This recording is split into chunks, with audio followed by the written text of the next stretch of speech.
Salut les amis, c'est Monsieur Puss et aujourd'hui ça fait 6 mois que j'ai fait ma greffe de cheveux. Donc où ça en est? Alors là déjà on commence directement par quelques photos. Là c'est la photo de moi le jour avant de faire l'opération, avant de faire la greffe de cheveux. Là c'est la photo ce matin, 6 mois plus tard. Alors clairement on voit une différence. Ici je vous mets sur les côtés. Donc là c'est un premier côté avant l'opération et là c'est le même côté 6 mois plus tard. Maintenant de l'autre côté c'est avant l'opération et là c'est 6 mois plus tard. Ensuite je vous montre la zone donneuse. C'est la zone donneuse, c'est là où ils prennent les cheveux, où ils prélèvent les cheveux. Là c'est la photo le jour avant l'opération et là c'est la photo aujourd'hui 6 mois plus tard. On voit franchement aucune différence à ce niveau-là. Ça commence à se densifier. Voilà, c'est beaucoup plus dense que ma dernière vidéo qui était 4 mois plus tard.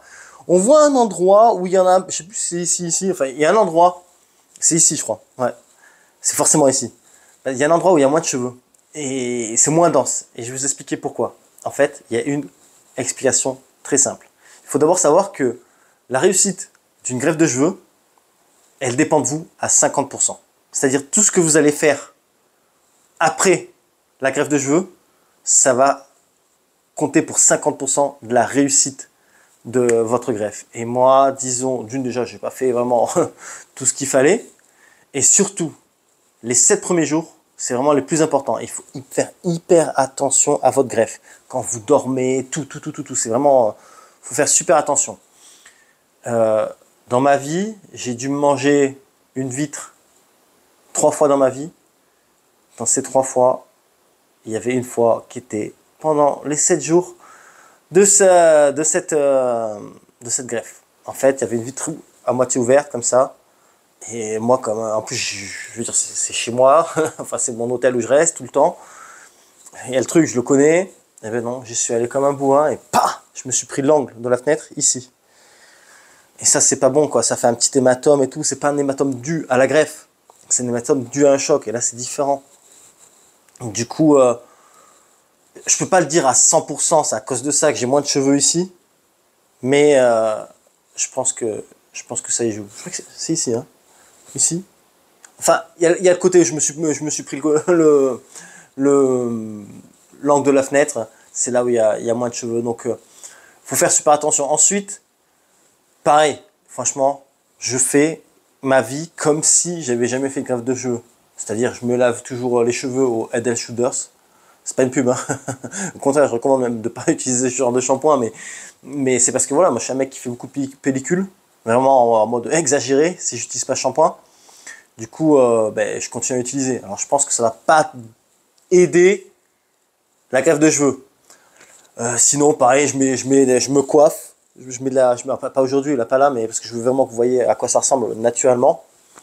Mais je mets de la cire à cheveux. Donc voilà, en fait, comme avant, quoi. C'est pas forcément le truc le meilleur à faire, mais bon, je le fais. Et pour l'instant, je suis quand même assez satisfait du résultat. Je veux dire, vous voyez déjà la différence entre ma dernière vidéo d'il y a 4 mois et maintenant. Clairement, c'est plus dense. C'est clairement beaucoup plus dense. Et ça densifie. On a toujours peur, hein. J'ai toujours ce truc, ouais, est-ce que ça va continuer à pousser? Est-ce que ça va continuer à se densifier? Comment ça va être? C'est toujours la question. Ça, je crois, jusqu'à la fin, est-ce que j'arrive à la date de résultat? Normalement, c'est 1 an. Vous avez le résultat final au bout d'1 an, donc j'ai encore 6 mois. Normalement, ça va encore bien se densifier. Il ne faut pas se comparer non plus. Je veux dire, j'ai vu des mecs qui ont fait des greffes. Ah ouais, au bout de 6 mois, ils ont plus de cheveux. Ah ben lui, il en a moins. Il ne faut pas se comparer. Parce que déjà, on ne sait pas combien de cheveux ont mis les gens. Moi, j'en ai mis 2500. Il y en a peut-être qui en ont mis 3000. Il y en a peut-être qui en ont mis juste 2000. Enfin, ça dépend. Donc, et puis chacun est différent. Chacun réagit différemment. Peut-être que moi, mon cuir chevelu est moins fort et mes cheveux plus faibles. Et donc, ils ont moins pris que certains. Mais peut-être qu'ils sont plus forts que d'autres et ça a mieux pris que d'autres personnes. Donc faut pas se comparer, faut essayer de voir son truc, faut être patient.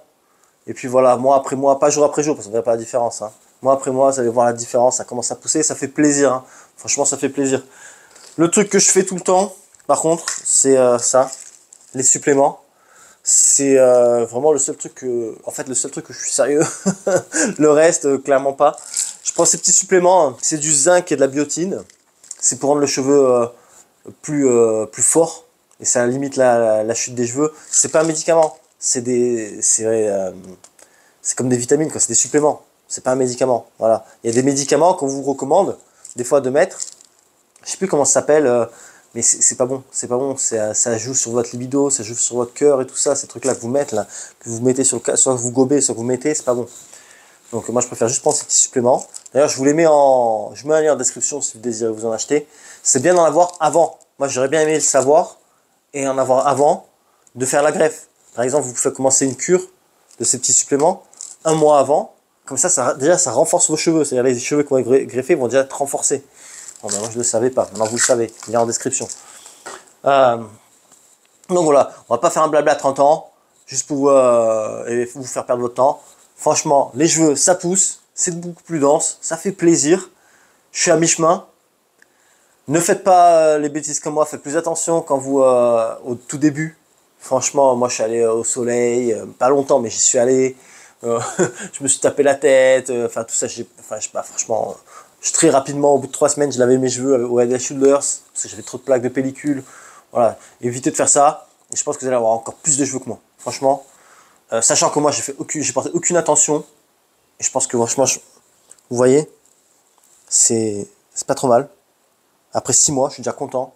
C'est-à-dire clairement, j'ai plus les deux golfs ici, donc voilà, il ne reste plus qu'à attendre un autre 6 mois, ça se densifie. Ceci dit, si vous voulez continuer à voir l'évolution de ma greffe, comment ça va se passer dans les prochains mois et le résultat final au bout de un an après l'opération, n'hésitez pas à vous abonner à ma chaîne. Je vais faire des vidéos rapides, de plus en plus rapides, parce que j'en ai fait plein où j'ai déjà tout expliqué. Des vidéos rapides pour faire vite fait le point, vous montrer à quoi ça ressemble, qu'est-ce que j'ai fait, qu'est-ce que j'ai pas fait, et qu'est-ce que j'en pense. Pareil, moi je suis un youtubeur voyage en Asie du Sud-Est. Si vous prévoyez un voyage en Asie du Sud-Est, n'hésitez pas à jeter un coup d'œil à ma chaîne. Il y a pas mal de vidéos qui risquent vraiment de vous aider. Donc n'hésitez pas à vous abonner pour plus de contenu sur la greffe de cheveux et sur les voyages, notamment en Asie du Sud-Est. Et donc, je vous dis à la prochaine sur ma chaîne. La bisette, moi!